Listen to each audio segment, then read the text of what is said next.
Welcome.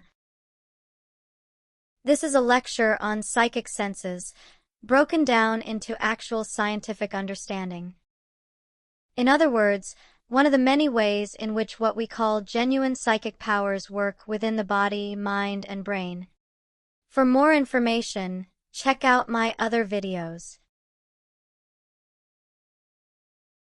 For as long as humans have wondered about consciousness, we've also wondered whether our minds can reach beyond the ordinary senses. Sight, sound, touch, taste, and smell are the tools we use to navigate the world. But what if there's more? The idea of psychic sense suggests that perception might extend beyond the physical, tapping into intuition, emotion, and subtle forms of awareness that science is only beginning to explore. When we talk about psychic senses, we're not necessarily talking about crystal balls or fortune-telling. In plain language, psychic senses refer to ways of perceiving information that don't rely on the usual sensory organs. They include intuition, empathy, precognition, and other experiences that feel like knowing without knowing how. These experiences differ from imagination or guesswork because they often arrive spontaneously and feel distinct, like a signal rather than a thought. They overlap with intuition, but intuition tends to be grounded in subconscious reasoning, while psychic perception feels like it comes from somewhere else entirely.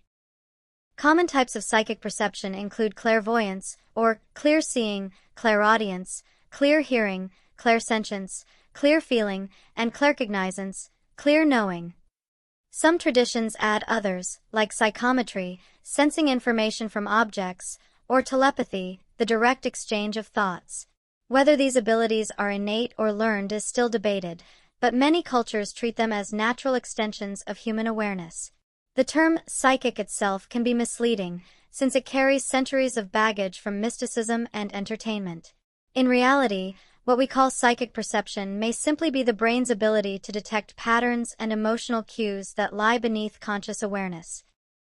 To understand how these ideas developed, we need to look at history. Ancient healers and shamans were the first psychics, though they wouldn't have used that word. They worked with intuition, dreams, and ritual to diagnose illness and guide their communities.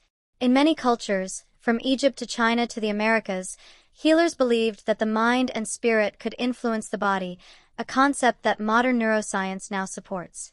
Ritual magic and folk medicine evolved from these practices, blending observation with belief. Over time, stories of miraculous insight became part of folklore, shaping how societies understood the unseen world. Documented anomalies, people who seemed to know things they couldn't possibly know, have appeared throughout history. Some were dismissed as coincidence, others as divine inspiration. The split between science and mysticism widened during the Enlightenment, when rationalism replaced spiritual explanations. Yet even as science advanced, reports of psychic phenomena persisted.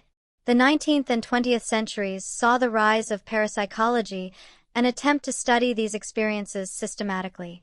While results remain controversial, the research itself reflects humanity's enduring curiosity about the limits of perception.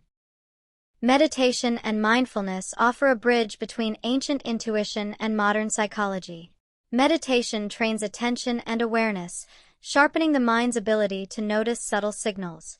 When practiced deeply, it can produce experiences that feel psychic, sudden insights, emotional resonance, or a sense of connection beyond the self.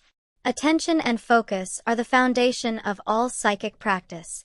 Just as athletes train their bodies, meditators train their minds to perceive more clearly. Psychic skills can be seen as advanced forms of mental training, where intuition becomes refined through discipline. Examples of such practices include remote viewing, energy healing, and empathic reading. Each involves tuning into information that isn't immediately visible. Whether these experiences are metaphysical or psychological, they share a common thread: heightened sensitivity. But with sensitivity comes risk. Boundaries are essential. Without grounding, people can confuse imagination with perception or absorb others' emotions too deeply. Healthy skepticism and emotional balance protect against these pitfalls, ensuring that exploration remains constructive rather than overwhelming. Evidence for psychic phenomena has always been elusive. Historical proofs often rely on anecdote or faith, while scientific studies struggle to replicate results under controlled conditions. Fantasy and reality blur easily in this domain. Yet even without definitive proof, the emotional and psychological effects are real. People who practice meditation, intuition, or energy work often report greater empathy, calm, and insight, outcomes that align with measurable changes in brain activity. Modern research into consciousness, quantum theory, and neuroplasticity continues to explore whether the mind might indeed extend beyond the body's boundaries. Ultimately, the study of psychic sense isn't about proving magic, it's about understanding the full spectrum of human awareness. Whether these experiences are metaphysical or simply advanced intuition, they remind us that perception is not limited to the five senses. The mind is capable of extraordinary subtlety, detecting patterns, emotions, and possibilities that escape conscious thought. Exploring psychic sense invites us to expand our definition of reality, to consider that knowing might come from more than seeing or hearing. In closing, the idea of psychic sense challenges us to stay curious. It asks us to look inward as much as outward, to trust that the mind has depths we've only begun to map. Whether you approach it through science, spirituality, or personal experience, the journey is the same, learning to listen to the quiet signals beneath the noise of everyday life. The more we understand those signals, the more we understand ourselves, not as separate observers of the world, but as participants in a vast, interconnected field of consciousness.